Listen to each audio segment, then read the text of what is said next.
Salut à tous, c'est Ozenz3D, on se retrouve aujourd'hui pour une vidéo non pas sur de l'impression 3D, mais Geekbuying m'a envoyé deux appareils de chez Mekpo, donc le MP30 et la presse 8 en 1. Donc vous l'aurez deviné, ça sera pour faire de la sublimation. Et passons tout de suite au déballage. Après déballage des cartons, voilà ce qu'on retrouve à l'intérieur de la presse 8 en 1. Donc on a bien évidemment la presse à chaud. Donc on se servira pour faire un tote bag en essai. On a aussi la presse pour faire les mugs. Et on a même les moules pour faire ce qui est par exemple casquettes et autres. Donc tout ceci est pour le premier carton. Pour le deuxième carton, c'est le MP30. Et il se trouve là-bas, et c'est aussi une presse à mug, et c'est ceci qu'on utilisera pour faire une sublimation de mug. Donc pour le montage, je vais passer pour la vidéo parce que ça sera pas très intéressant. J'ai juste l'afficheur de température à monter ainsi que les patins, et on va passer plus rapidement au test. Donc voilà ce que ça donne une fois le montage réalisé. Donc comme je vous le disais auparavant pour l'afficheur, rien de compliqué. Il y avait juste à le glisser sur le côté, brancher l'affiche sur le côté et à l'arrière, et bien évidemment connecter l'alimentation. Ensuite pour l'utilisation, il y a la poignée à tirer vers le haut et on peut glisser sur la gauche ou sur la droite.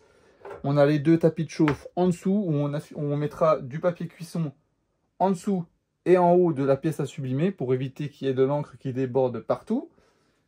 Et ensuite, en fonction de la pression que vous voulez réaliser, donc si le réglage vous convient, vous laissez comme ça. Si vous voulez mettre plus de force ou moins de force, vous aurez juste à serrer ou desserrer cette vis. Pour les réaliser vous-même et de meilleure qualité, il faudra vous acheter une imprimante à sublimation. Donc exemple la Epson EcoTank, donc il y en a plusieurs. Ainsi que de l'encre à sublimation exprès. Et ensuite vous pourrez réaliser vos motifs. Donc il ne faudra juste pas oublier de mettre le motif à l'envers, parce qu'une fois qu'il sera pressé, il sera à l'endroit. C'est de la magie. Donc sans plus attendre, on va passer au premier test avec le tote bag. Donc on va le mettre en position. Pour l'instant, je ne mets pas le papier à sublimation. Je vais vous expliquer pourquoi. C'est que je vais le passer un coup à la presse pour le défroisser. Et une fois qu'il sera défroissé, on pourra mettre le motif par-dessus. Donc là, j'ai démarré la presse et bien évidemment, c'est chaud. Donc on s'équipe des gants fournis avec la presse.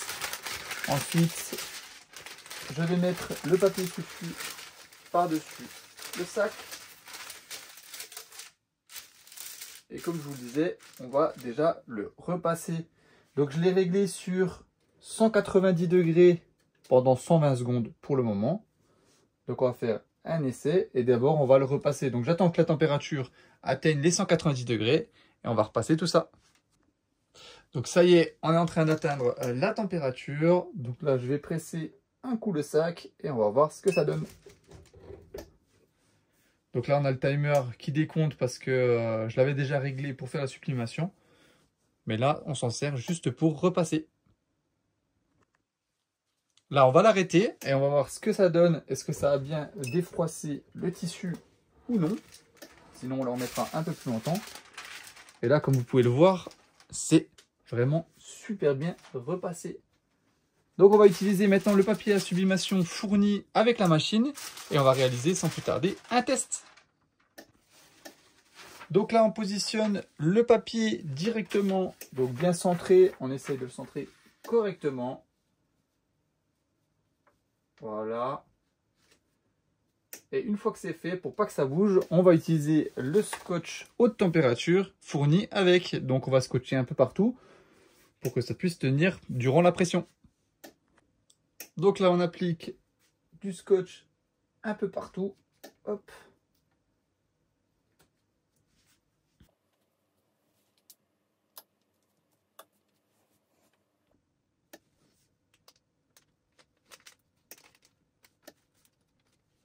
Voilà, une fois qu'on a terminé de scotcher, on n'a plus qu'à passer le papier cuisson. On ramène la presse par là. Et on va attendre 120 secondes en espérant que ça se passe bien. Donc une fois qu'elle est pressée, le timer s'enclenche et on va attendre 120 secondes.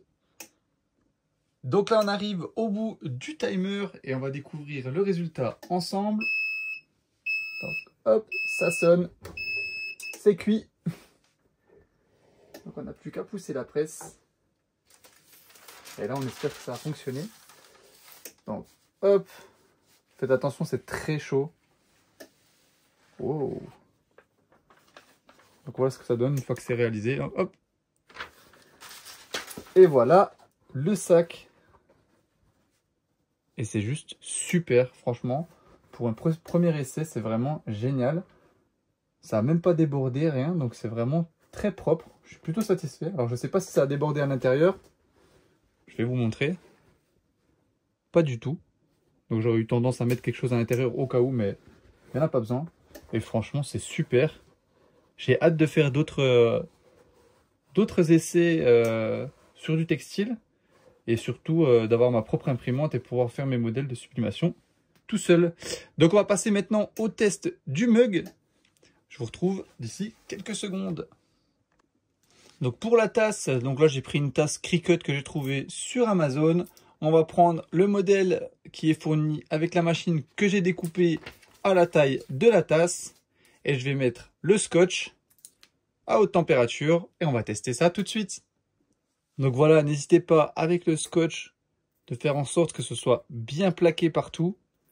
Et une fois que c'est fait, on va pouvoir réaliser l'essai. Donc comme pour l'autre presse, rien de compliqué au niveau du réglage. Donc là je vais vous remontrer. Quand vous appuyez sur 7, vous réglez la température. Donc ici pour le mug, on va mettre 190 degrés. Et le temps, on va mettre 180. Donc on s'appuie. Bon, ça bip. Hop, voilà. On appuie sur 7. Une fois qu'on va presser le mug, le décompte va commencer. Donc pour le mettre, vous le coulissez sur le côté comme ceci. Voilà. On va même le mettre au milieu. Et on va presser tout ça. Donc vous voyez, le timer a débuté. Et on se retrouve dans 170 secondes. Donc voilà, on se retrouve à la fin du timer. Et on va pouvoir regarder le résultat. J'espère que ça va fonctionner correctement. C'est encore un peu chaud. Est-ce que je vais pouvoir enlever ça avec les gants? Peut-être pas. Si, ça va. Donc on va tester ça. Hop. Des bouts de scotch qui résistent.